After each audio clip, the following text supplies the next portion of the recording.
Hey everyone, welcome to The Way Out. I'm your host, Joe Tougas. I'm pleased to be joined right now by Moon Zappa, author of the memoir Earth to Moon, about her life in and growing up. Let me say that again, about her life in and after growing up in the Frank Zappa household. I reached out to Moon for the show because the book's fantastic, whether you're a Zappa fan or not. It's heartfelt, it's heartbreaking, and what's particularly moving about it is it's not glamorous. So I'm happy, pleased, and more than a bit intimidated to welcome Moon to the Way Out. Moon, welcome to the Way Out. Thanks so much for having me. And You're nice to welcome. see you again. Yeah, exactly. Yeah, we were just chatting. I actually interviewed Moon, what was it, 1985, that the Senate Commerce Committee was in session and Frank was testifying there, along with John Denver and Dee Snider. And so I was in the stands. I had a press pass, the works, and I was a college student, charmed my way into an interview with Frank, as well as admission into the hearing itself. And I wound up sitting near you and Dweezil, and was able. You guys were gracious enough to talk to me during the proceedings. And I was next to the director of the video of "We're Not Gonna Take It." I can't remember his name, but they showed that video along with Van Halen's "Hot for Teacher," and it backfired so bad. I remember everybody applauding in the place. What do you remember about that time? Well, first of all, that was my first time in Washington, D.C., and seeing how our government worked at the time. And it was just thrilling to be there and I've just felt so proud of my father and of John Denver and of Dee Snider because they really came, all of them showed up of their own volition and just it represented all of the artists in the music industry uh, because just by the very nature of them being there Mhm. and speaking their minds and trying to make sure that they were not going to have more money stolen from them through this particular um, piece of legislation they were trying to pass. So. Yeah, and I remember that's how I think I got the interview with Frank was because I said I didn't want to necessarily talk about Prince, but this tax bill that Frank was going on about frequently that nobody wanted to talk about. So when I tell you what, the reason I asked, like, if you recall what it was like at the time, I when I did interview Frank, I was given it was in his hotel room, and it was like I was given 15 minutes, and he gave me 45. He was generous with his thoughts, but he was serious and he was exhausted, and he like wept in the middle, saying something like, "I'm so fucking tired of this shit," and he's like a hero of mine, and there we are in this silence. Do you recall that happening? And not weeping necessarily, but him being Oh, I mean, exhausted. yeah, it's very lonely when you have a vision that no one can see and you have ideas that no one can understand. And in so many aspects, my father was peerless in that way, and it created a depression and loneliness in him. And so he was always so happy to speak to somebody who had some brain activity and especially if they had humor and they were genuinely curious and interested in the world around them. And that at that time too, I mean, that was the first time I realized that when legislation was passed, they'd always sneak in something that had nothing to do with what was trying to get passed. And it was so shocking to me to realize just how tricky politics are. Yeah.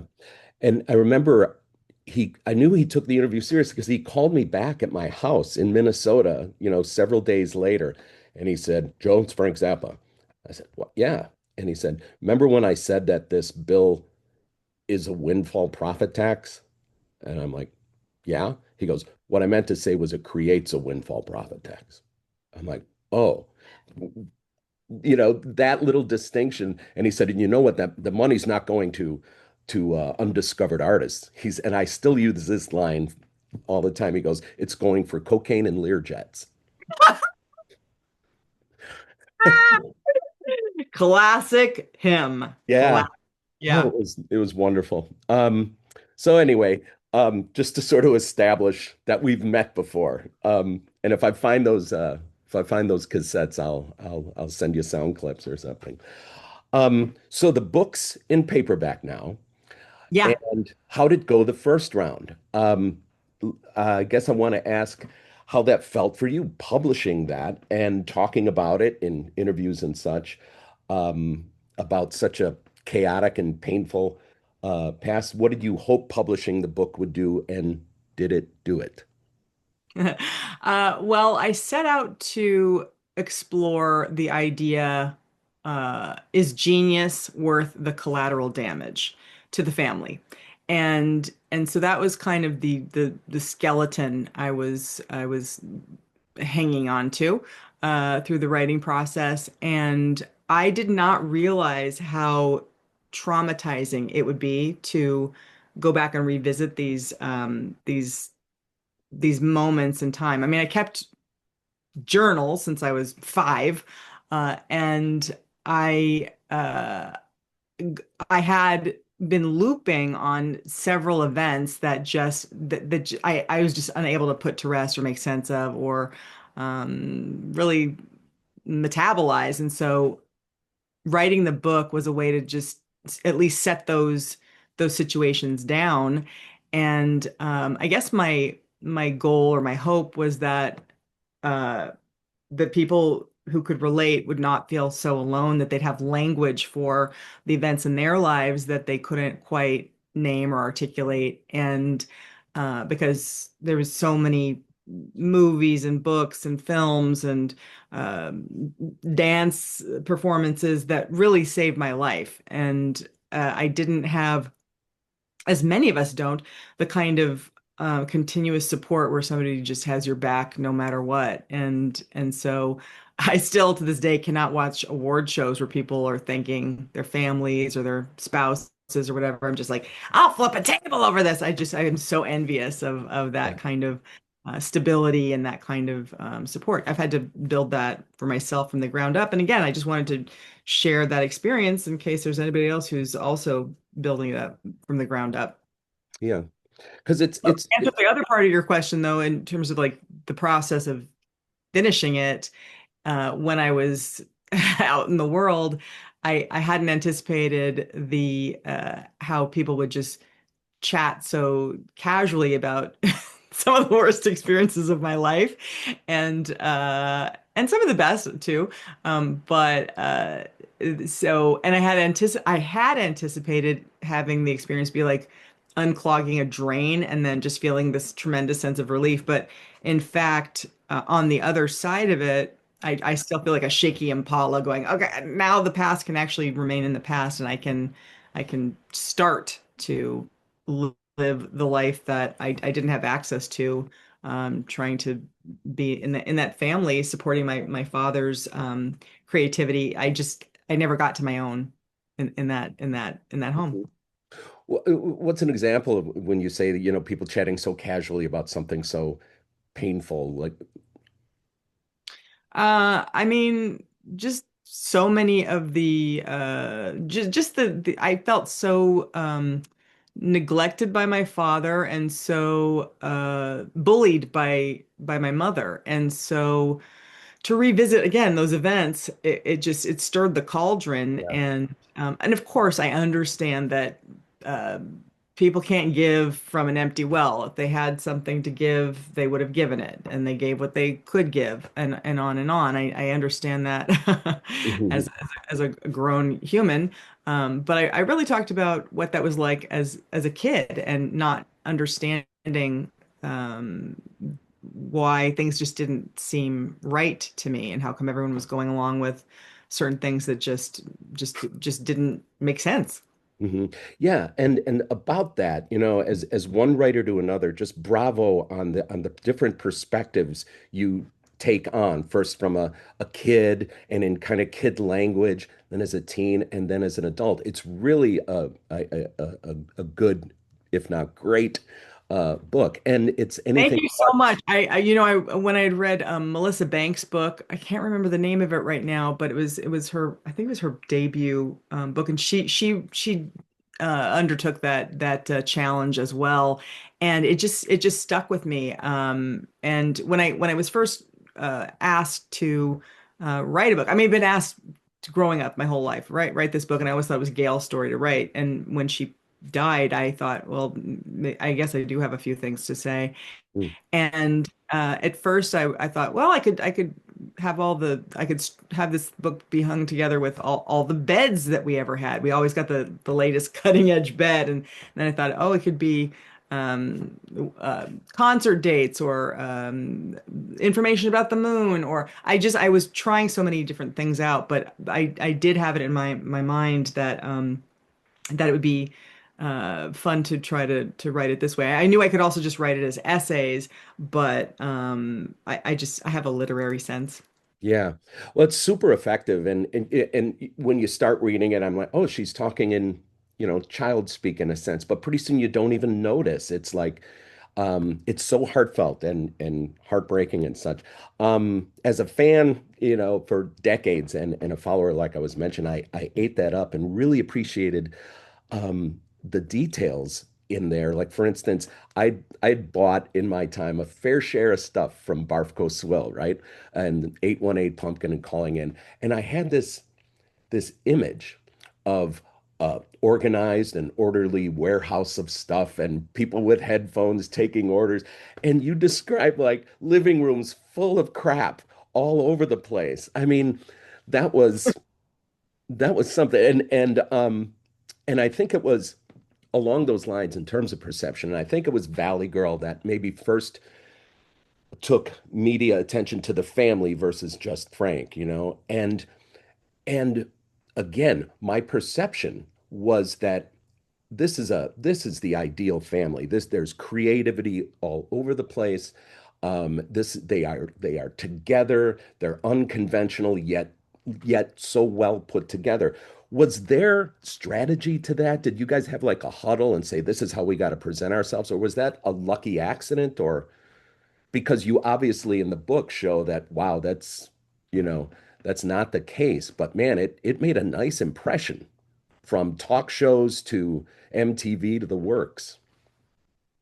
Yeah, I think that there was certainly from Gail a sense that we had this is before they were using the term branding. Hmm. But I think there was a sense that I think Gail saw us as the rock and roll Kennedys, and that there was this we had to just kind of be respectable, not embarrass our father, that we had to be diplomatic and use our fame for good, and so there was a public facing me, a me in the home that didn't get to be a me, and then a private me that didn't know what I was. And so, and working through all of those parts, holding those paradoxes was extremely challenging as a for anybody, an adult, let alone a kid. But Yeah. I really did feel like my father's intelligence. I mean, he really was in many, many ways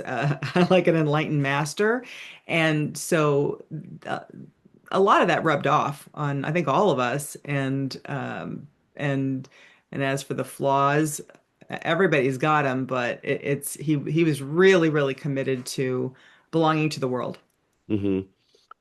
Um, yeah, and particularly, we all know the legend of Valley Girl, which is the message under the door and then a big, top 40 hit. But to hear the other side of that, to be thrust in at the most awkward time of your physical life and the insecurities and all that was fascinating. I mean, at your expense, of course, but um, Yeah, it's not like today where you're seven and you've got like a mic technique and you already can like hit the right. high notes and you already know all the dances and whatever. You have like a team of whatever secretaries and Yeah. personal assistants helping you launch your career. It really, that was not a thing at that time. It was I was just trying to figure out how to cut my sweatshirt so it looked like the girl in Flashdance. It was just there was not there was none Yeah. of the glitz and glamour of that. And that actually I the when I turned the book in initially, I had excluded all the Valley Girl stuff. It was just into my blind spot, and they were like, you're missing the things that are you're like most Hmm. famous for." And I truly, I just it was kind of hilarious. And then when I went back and really, as they say, pressed on the bruise, I was pretty stunned to see what was in there. It was, and so I think that's some of the probably maybe some of the most compelling stuff. But going back to what you said about as a fan, what was your experience reading it? Did it sully any of your love for Frank, or did it just feel like getting to have another dimension, or what was your experience? Yeah, I was really nervous to read it because I do love Frank, right? And but I sort of braced myself for okay, it's going to not reflect well because I think the preamble or other words out there about the book allege such. So I read it and kept reading, and thanks to your narrative, I walked away going, and thanks to your love for him, sort of unconditionally, but also your admiration for him, you were able to sort of, at least in your life now, put it in context and realize that he loved you. Because that's the big question, I think, as I read the book was like, are you getting the love or will you get the love? Will you get closure? Will that happen? And I left the book thinking you did. And there was a recent I think an Instagram post that you found his autobiography. And and I think you also had a question mark, the however he said it, the greatest daughter in show business or something like that. So you were like, but yeah, to answer your question, yeah, I hold him very high and as both an artist and an intellectual and a musician. And so I'd hate to hear terrible stuff. And I knew about his flaws as as a human being or a faithful spouse and all that. That I could manage. So anyway, yeah, I did not walk away from it thinking less of him. I just walked away from it with questions that I'm grateful to ask you about it. And that is one of them. And you kind of addressed it early on, like that equation. I'll just jump to the question now and get to the other ones. But um, as a person who enjoys playing his music and has been listening to it for years, I got to like intimately get familiar with the complexity, the time, the catalog, the genius, the humor, the whole works. And you can't help but wonder, wow, where does he find time to do this? And how in the world does he do it? And after reading your book, I believe I now know the cost of that. And it's a daughter who has this beauty heart and who is missing something and yearning for something. And there's that absent dad. And so my question for you that you kind of already answered was, would it have been possible, do you think, and I'm sure you've thought about it a million times, would it have been possible for Frank Zappa to still be Frank Zappa if he was a little more Moon's dad or I more of a family man? Go ahead. don't because and I now wonder if he was a little bit on the spectrum because that level of focus and that level of yeah, he was so on that one there wasn't enough time to capture all the things that he still had to say. And I remember thinking, why him and not me? I don't have very much to say. He has so much more to say. He's got vaults and vaults full of things to say. Um, and um, and yeah, so as a dad, I might say D, F maybe. Mhm. But as a witness to his contribution, A plus. That I had front row seats to watching a master at work who was wholly dedicated. And again, if there was if there was language around a brand, part of it was integrity. And even if he was doing things I didn't find particularly admirable, he had the integrity to say, "This is who I am, and I stand by me and my full expression of me. And like that still makes me tear up because what a gift, to see somebody give themselves that much space. And I think that that's really difficult to do, to really do that, to really first of all figure out who you are, and then to accept yourself warts and all, and then to create and keep creating. And I also just love that he just wanted to have a clear mind. He did not do drugs. He didn't drink. I mean, whatever, Mm. occasionally wine with dinner, but so rarely. I only saw him do it maybe twice a year or something. But he just wanted the full control and access to his every part of himself. And I get it. Who wants to make peanut butter and jelly sandwiches, make sure your kids get to school on time when you're getting all these accolades and feedback that's meaningful, and the special perks of the backstage life. But yeah, I think that the other thing I want to mention is a lot of people said, "Oh, you're so forgiving," and I'm not. It's not that I'm forgiving. I think what my father taught me is to just observe things exactly as they are, and it can look like forgiveness, but actually it's a more like a radical acceptance of reality. Yeah. Did that take its time and arrive with the book, or had you been at peace with that, so to speak, before the book? No, I mean it was certainly on the menu, but I didn't fully appreciate it until I got to the end of the book. It's really true. If you're going through hell, keep going. The only way out is through. And on the other side of really looking at how crazy his schedule was. Well, of course he couldn't be a parent. He was physically gone 9 months out of the year. And of course Gail went crazy. She was parenting four kids by herself. And those kinds of things suddenly made sense. But when you're young and no one's saying, okay, Sunday quarterbacking time, let's all analyze what happened this last week and moving forward, let's try it this. There's none of that. I wish there was. I wish somebody would have said, it's all my chaos is not about you. Yeah. It's about how challenging our lives are. Mhm.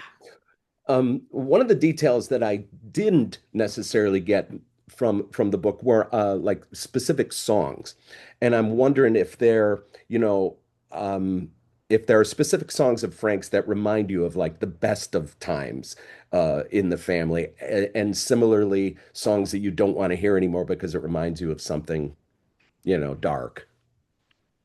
I mean, as a daughter, your dad's work is not that interesting and in many cases quite embarrassing. But that was part of the fun of writing the book is rediscovering the music as an adult. Because as a kid, I didn't understand the inside jokes. I didn't understand. I mean, I probably still only understand a quarter of what he was talking about and thinking about.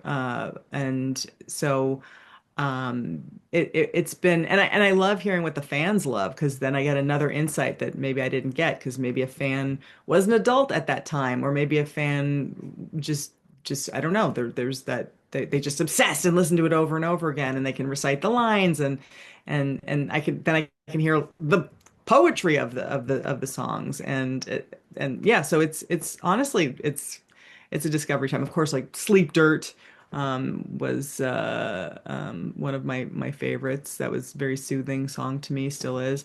Um, I always had the fantasy of putting together a collection of songs that I think girls would like. So I may still approach Universal and say, what about just the gateway songs for girls. Oh, great. I'll send you a video clip of our Zappa tribute band, which is fronted by women and and myself and some when we're done. Um, what's your relationship to the music now? Are there go-to albums, or is it mixed in with everything else? Can you please ask me that again? Oh, sure. What's your relationship to his music now as well as Moon listening to her dad's music? Are there certain albums that are go-tos for you? Do you do it often? Do you do it rarely? Hold on one second. Oh, I'm sure. on a call. Um, the I don't think of the albums necessarily, as because again, there were I was experiencing them in real time. Like what I recall is just the intercom system and hearing the music, just permeating the whole house. So it was, I guess it's kind of like those incense things that they just keep emitting the fragrance. Yeah. That was the world of the music. But in terms of like listening to whole albums, one that is still inaccessible is Thingfish. That is one that I'm like, that's going to take a minute to still get to. That is definitely from the future. That's the warning album. Like, don't start with that one, right? Do not start with that one. No.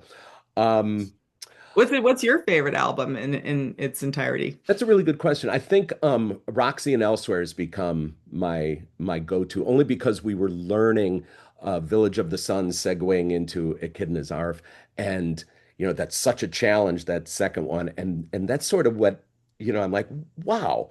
Um, just reflecting on Frank sitting there creating this among so much else. But yeah, I think that one, the very first thing I heard was I was in a car with my dad at night, and WLS in Chicago was playing Who Are the Brain Police, and it scared the living hell out of me. I mean, I just remember I was so afraid. All I saw were like just the dash light or dashboard lights and darkness and this monster music. It was freaky. So, but I got a taste for it then, and when it showed up later, I'm like, oh, that's the song that was in the car, and then I'd grow into it. And yeah, since and by the way, what really hooked me with Frank was my name's Joe. I had a garage where my band played in the late 70s, and in our high school band. And first I got Chic Your Booty, and so I like this guy. I think this is good stuff. And then I remember getting Joe's Garage, going in my garage, putting it on the turntable, and reading what is essentially my life at the time. It was fantastic, including Turn It Down and I Have Children Sleeping in Here. Amazing. So I was locked in for life, and we still do that song in one form or another. So yeah. Um, Yeah, I mean, the later albums, Civilization Phase 3 and the Yellow Shark, those are hard to hear because mhm. those were his last years. Yeah. Uh, And with a title like Beat the Reaper, that gets to what you were saying. Like he just didn't have time or that was approach to things. yeah, Um, and he just looked at it and confronted it head on, which is again another amazing, admirable trait. And at the end of his life, he was very sad that he could only do a 40-hour work week, you know. yeah, So yeah. And did you asked, and I'll ask you, did I get it right in terms of how you feel looking back about your relationship with Frank? I mean, you had mentioned like it's not forgiveness, but a radical, what was it? acceptance, A just radical seeing acceptance. exactly as they are. It's when there's true seeing, there's no judgment. It's just like, oh, tree, bird, person who does this. There's not you can't. What are you going to argue with? It's Yeah. you know what I mean. There's Wonderful. And I just want to talk briefly about tea and where that interest came from and what you're doing with it. Thank you so much for asking. Yeah, so you read the book. You know that Gail she spent a lot of time in England as a young person, and she did a bit of modeling there, I think when she was 18 or something. And so England and London in particular, she really called that a second home. And so when she then met Frank and their lives merged and people would come to the house, just tea was always served. And that was one thing I found incredibly comforting.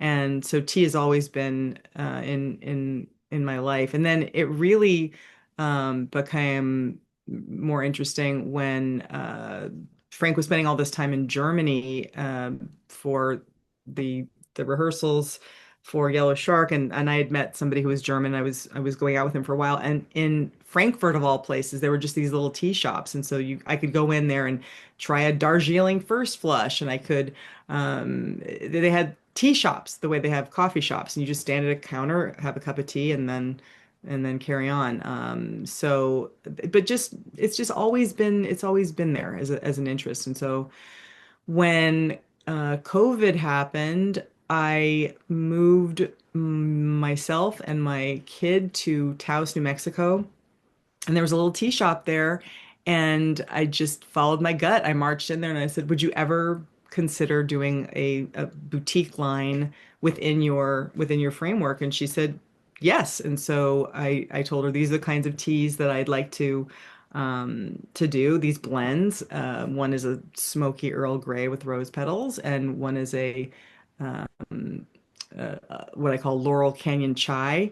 There's a non caffeine kind of a chai as well that you can put in coffee, make it a dirty chai, and a couple of other teas. And then when the book came out, I made a specialty called Earth to Moon Unit Tea, which is, I say you can smell a book and now you can taste a book. And it really is to me what my book tastes like. And so you can make a cup of my book um, alongside of it. I also did a tea that is totally Assam, which makes me laugh, which was my tribute to the 40th anniversary of Valley Girl. Instead of totally awesome, it's totally Assam That's tea.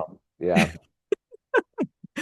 And yeah, so I'm going more into single origins at this time, but yeah, I have my amazing blends. You can get it on moonunit.com, and yeah, it's not in any shops yet, but maybe it'll expand.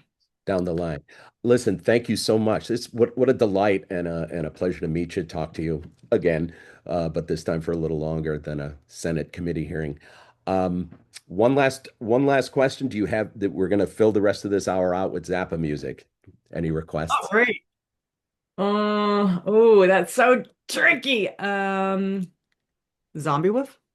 Zombie Wolf, here we go.